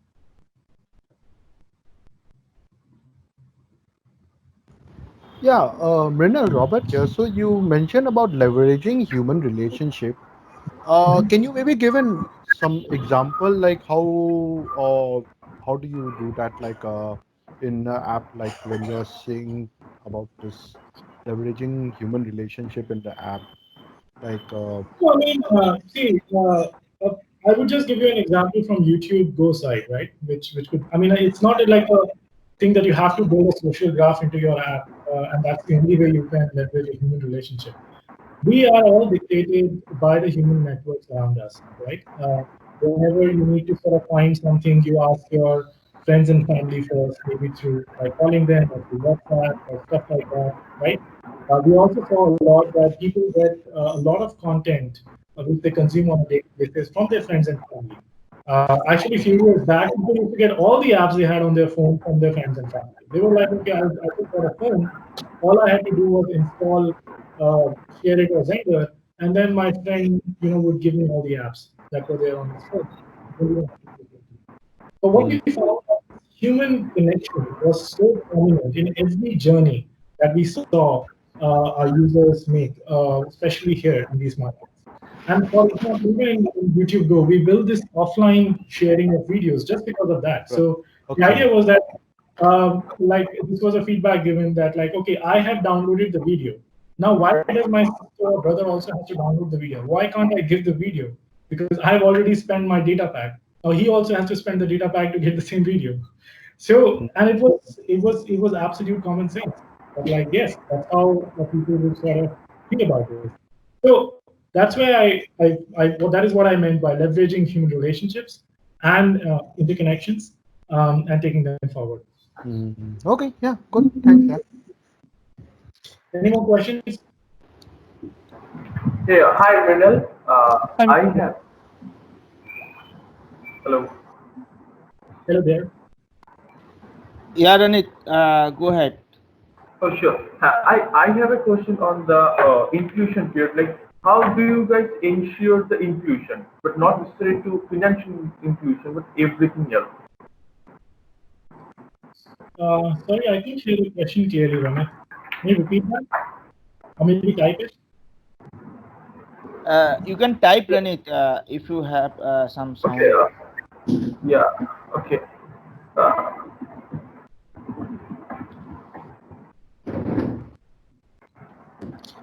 Hi, Minal, it's Tamilarsan. Can you hear me? Yes, yes. Hello. I'm a professor in UI and UX design. Hello? Minal, can you hear me? Yeah, I can hear you. Please go ahead. I'm a professor in UI and UX design. I like to intern and getting job in Google like companies. Is there any opportunities for freshers to get job in like that MNCs? Can we talk about this after the presentation? Please, you can connect with me and we can talk about this offline. Yeah, sure, man. Thank you so much. Okay. Thank you. Yeah, Mrinal, this is Parag. I have a query. Parag, Yeah, I just stopped you for some. It's a Ranit question, okay. Minal. So, how do you guys ensure the inclusion? Is there some process? So, So, run it. yeah. Inclusion in what? Like, are you talking about research? Are you talking about design? Mm, Okay, Parag, you go ahead. Still, Ranit, get back to this thing. Okay. Research. So Minal, it's a research. apart from the multilingual support and the differences between streaming and downloading, how was the search experience in YouTube Go different from that of the YouTube app? Like, did you find the search behavior of next billion users to be very different from the global customers? Yes, actually, this also relates to the earlier work which I showed around broad intent queries, right? We definitely saw that there were a lot many verbless queries and a lot many broad queries that were being used by the users here to reach to content, and and there were multiple reasons behind that. Sometimes users would search the word funny again just because they wanted, new videos, new funny videos, which might have come onto YouTube. So the only way they thought that they could go about and find more content was to search that word again. And these were like good patterns to design for. Like, this helped us design a lot more features, considering how to sort of look at these popular intents and solve them through various interfaces. So we designed few things for YouTube Go search also, which sort of over a period of time have also sort of come into the core search experience of YouTube, because we also saw that these things also existed in other parts of the world and were also very prevalent in the developed markets. I think that is the top example I have in my mind right now. Okay, thank you so much. One more thing. So, in a developing country like India, where the devices are being shared between multiple family members, how do you ensure that the search recommendations can cater to both individual personalization as well as like when multiple people are being using the same app from the same device? Yeah, this is a very, very hard problem to solve. That's all I can say. We've been working on it, but yes, don't have an immediate solution for this. Yes, this is a very hard problem to solve, because we also have seen that there are times where there is a single account on multiple devices being used, which again makes it much further problematic to understand and personalize things in a certain way. So I don't think we have a clear answer to this right now, or at least I don't know about it. But I think this is a problem we are working on, and a lot of other folks are also working on. I think one thing that has happened in this area is the use of profile. So I am seeing more and more apps advocating the use of profiles. For example, if you go to Netflix or anybody else, the first question is who is watching. So if in a single family they have multiple members, they would like us to create different profiles so that they can cater to people individually. It's not a foolproof way, but that is something that I'm seeing more and more apps doing. No, that's very, very valid. I mean, you're very valid, correct on that. But it's just that the audience makes a big difference. Like this product, YouTube Go, was for new internet users who are who have been using just technology products for just like a year or two. They've just been using very few devices and mostly on 2G. So we also saw that, like, their understanding of all these advanced settings or constructs was also very limited, and all those things, all those what you say barriers that we could put in order to ensure that we are getting a lot better personalization for each one of them could sort of trigger them to like leave the product altogether, because they would get very confused, like, why do I have this screen, what do I have to do, I don't understand. And so yes, though this works really well for the first million users, the ones who are like tech savvy, and that's why you see all these products. Even in YouTube, you can just change your profile very easily, right? As you can in a lot of other products.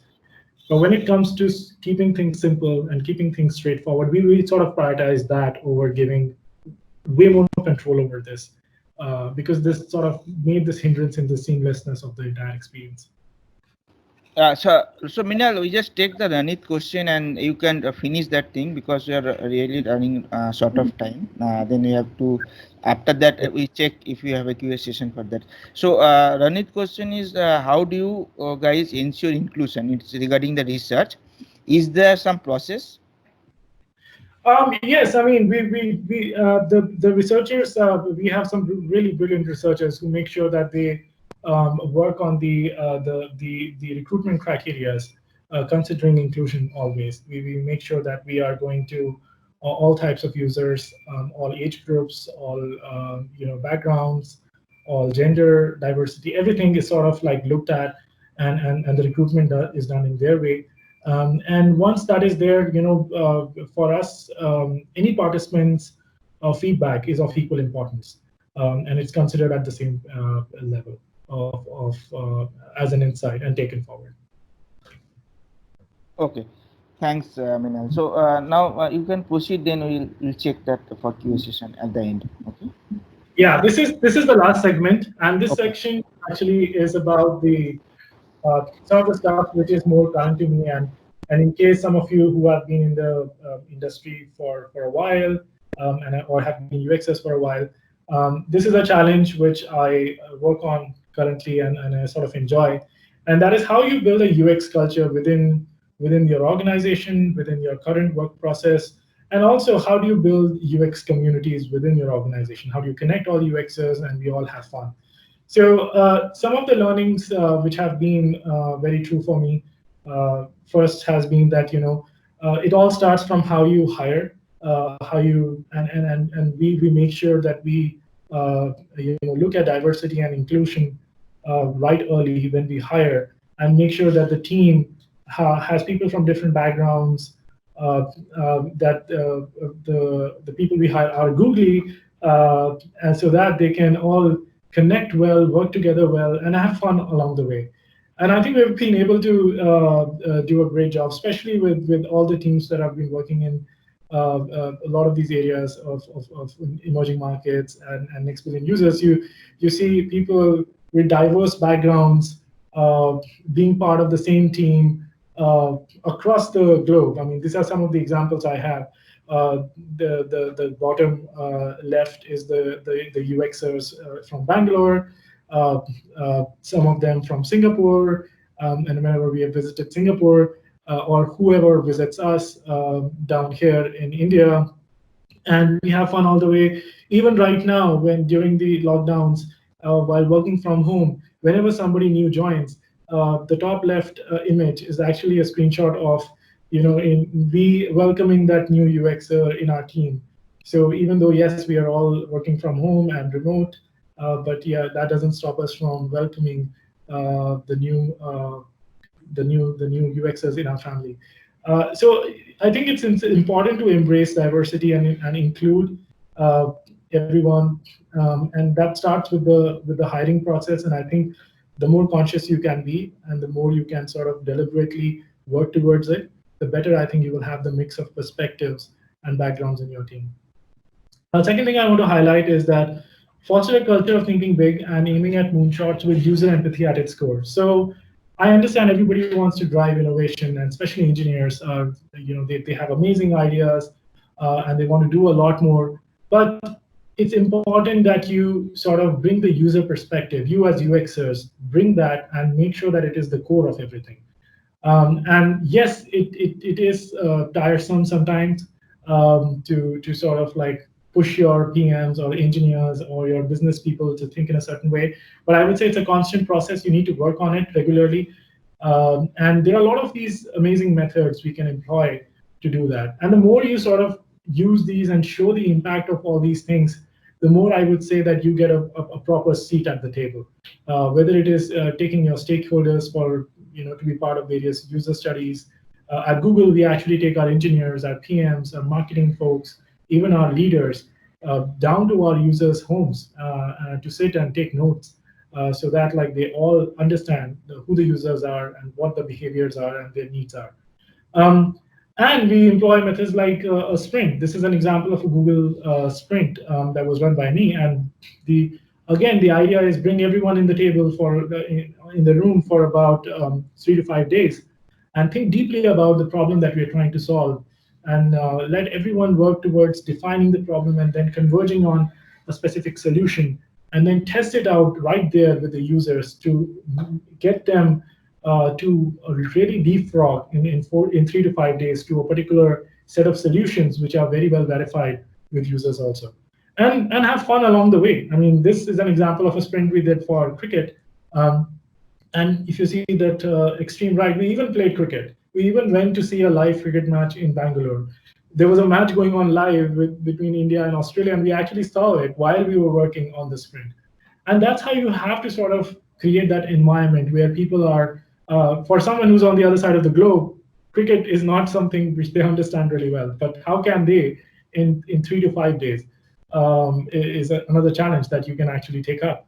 And these are the methods which can help you build this culture, make UX like one of the core pillars of everything you do. So again, just connecting to that point, endlessly go and take others to the field to observe, to interact, and learn from users. On top, this is our typical studies whereby there are people on in people's homes, which I showed you, participants' house, where we are actually, a couple of them are taking notes, a couple of them are maybe there's a moderator and there's a translator.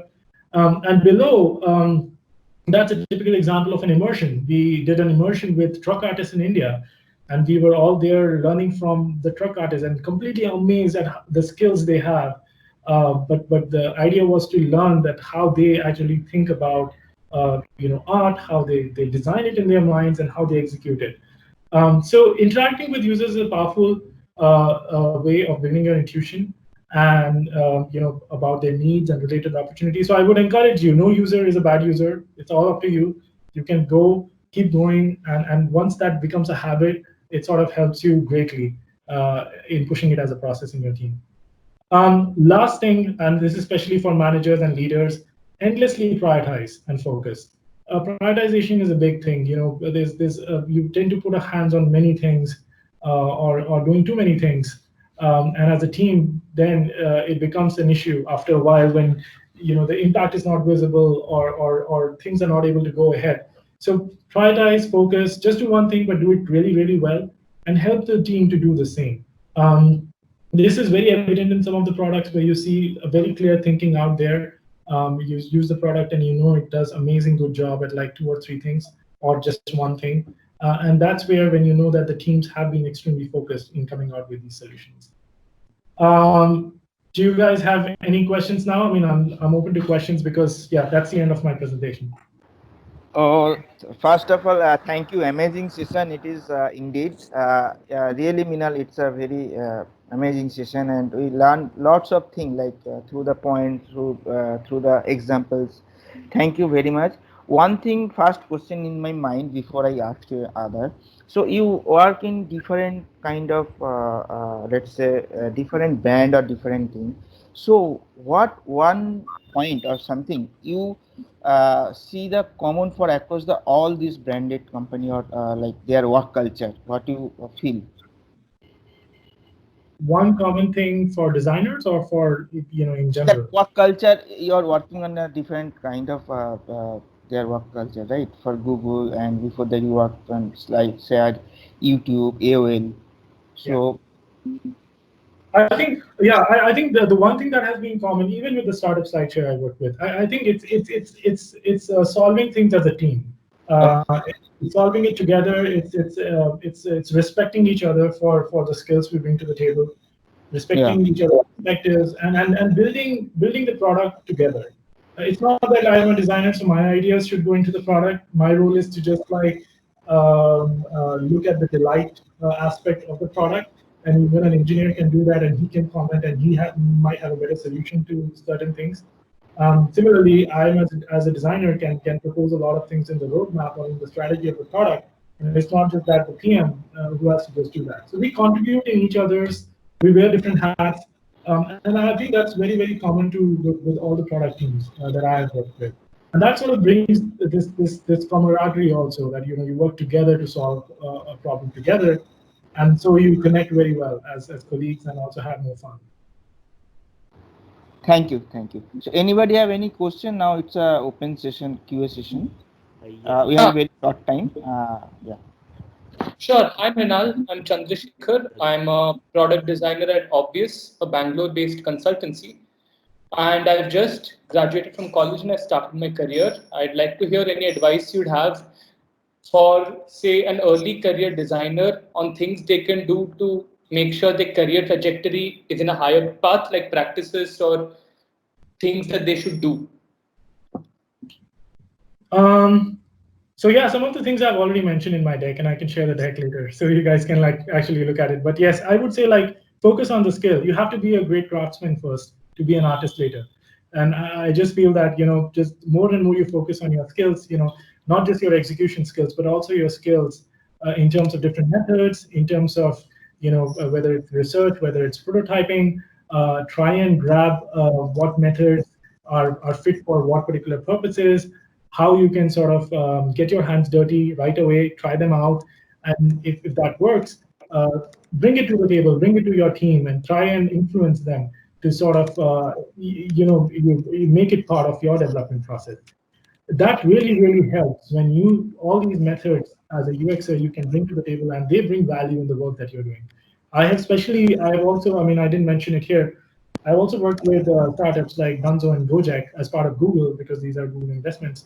With Dunzo, sort of missed out on this, but we did a sprint with Dunzo to help with the critical user journeys of Dunzo, and that sort of helped Dunzo so much that like within a month they had a lot of the entire output of that sprint was completely executed, and their designs are exactly what we came up with in that 5-day sprint.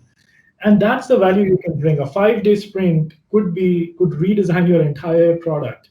That's a big plus for a startup. And it was validated with users, with 11 to 12 users within those 5 days. So these are the things you can do early in your career to also build confidence within you, but also make sure that you change the culture to be more user-centric in your organization or product. Okay, thank you. I have a question regarding Yeah. the localization. Can you hear me? Can you speak little loud, AG? Yes. Can you hear me now? Yes. Okay. So, Mrinal, my question is regarding localization in the Indian context. I think you touched on it a bit. But my question is, when we think about localization, of course, language comes first into mind, but localization is, yeah, I think it's much more than translation. So, what are the other components, would you say, in terms of localization, except language in specifically in the Indian context? So I think when you talk about localization, there are multiple aspects. One definitely is language, the multilingualism I talked about, or bilingualism or trilingualism, you can say, which might be depends on where you are from. That is one aspect, but also relatability. That is a bigger thing. What you relate to, what can you connect to.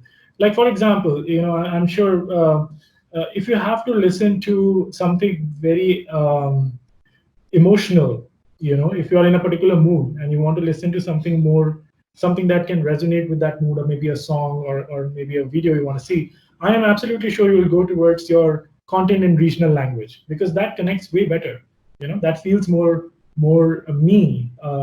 My emotions flow much better with that particular type of content, so it's much more relatable to me, right? And that is one level of localization, that we surface content to the people, or like push the content to them, rather than they sort of seeking it out or pulling it from various sources and not knowing whether this content even exists. The other aspect is also localization, obviously, is also the aspect of regional or various locations, right? Where you are surfacing the right content, which might be something which is trending or popular or resonates really well with that particular audience in that particular area. And that is again a big area of work, I would say. So it's basically the three things I would say. It's language, it's local, which means local or hyperlocal, and the third thing is likability. How making sure that you are giving content that users like, that resonates with them, that touches their heart, or that is meaningful to them, or it is the knowledgeable thing that they would like to seek.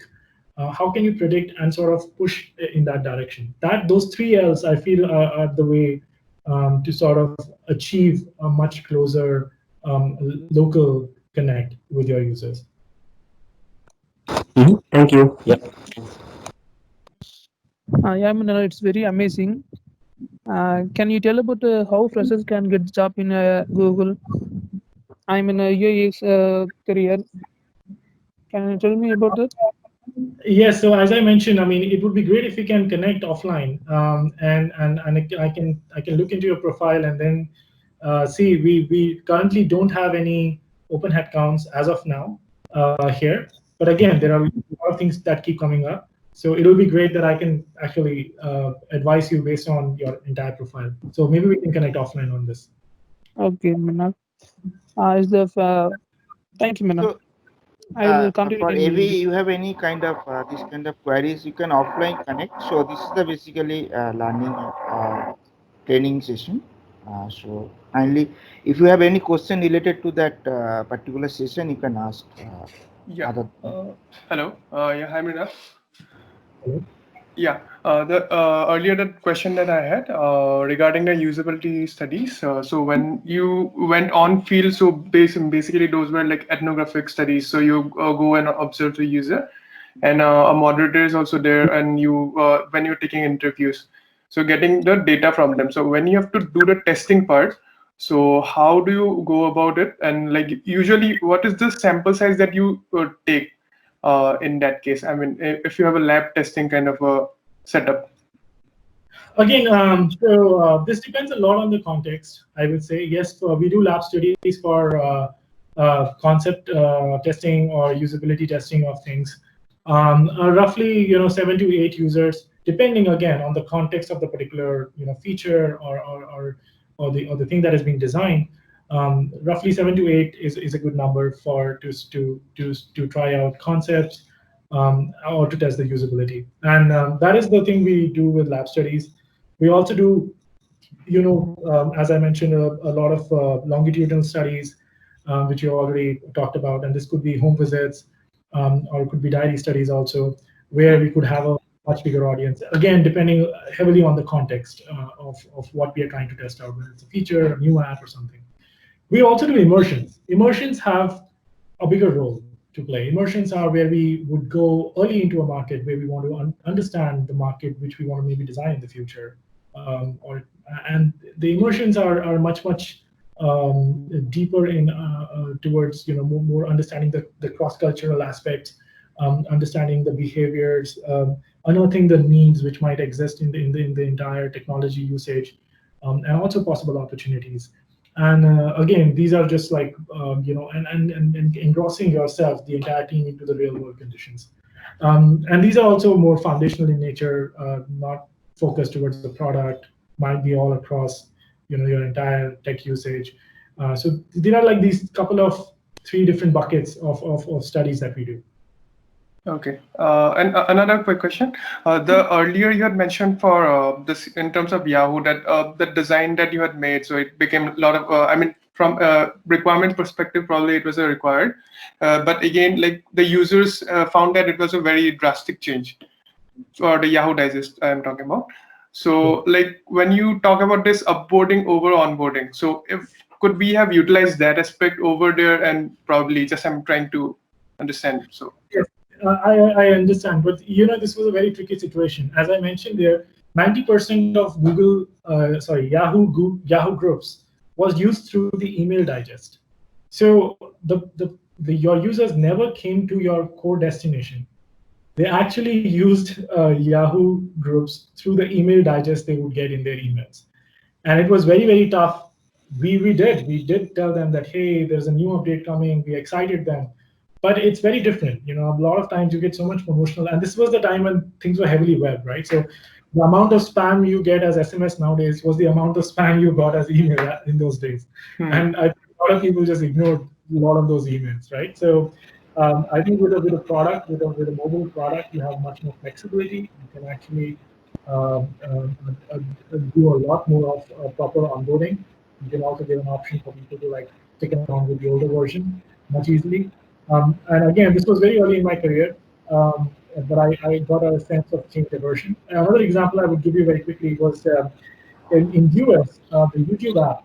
We just redesigned the overall, the visual language of the YouTube app, and the YouTube app on iOS used to have a white header. It was complete white header. We changed it to red because that was the material design guideline we had come out with. There was a backlash for that. People just didn't like that red header on the YouTube app, and they sort of downvoted YouTube app on the iOS store. and it was just completely shocking and surprising for us. But that was a great example for us to see that like change aversion is not just to the features, because like some of these products have become your everyday life, right? And change when things are working really well, invited by a lot of us, even us. I think we will sort of reflect in the same way, right? So so this was a great learning for me, that always keep change aversion in mind, scope out things, don't make such drastic changes which are very difficult to take in. And yeah, I mean, post that, I think nothing of that sort has happened. Okay, yeah, thank you. Yeah, Um, absolutely. So, anybody have any question? We already 1-5. yeah, hi, Mrinal. Namrata here. So first, I'm very glad to attend your session, such an amazing session. And second, so I have recently stepped into the industry, and like I have a bit of knowledge regarding the UX because I have done masters on it. So my question is, like, since like, should we put our focus on the UX research and as a UX design, like equally, and then move forward towards it, because you told like it is very important to understand the psychology of the users. So like how much weightage should be given to both, if for a good design? So I'll tell you this. I mean, Yeah, you are part of a engineering process, right? So yeah, ideally, you should be connected to everything engineers do, in the sense that you work closely with them.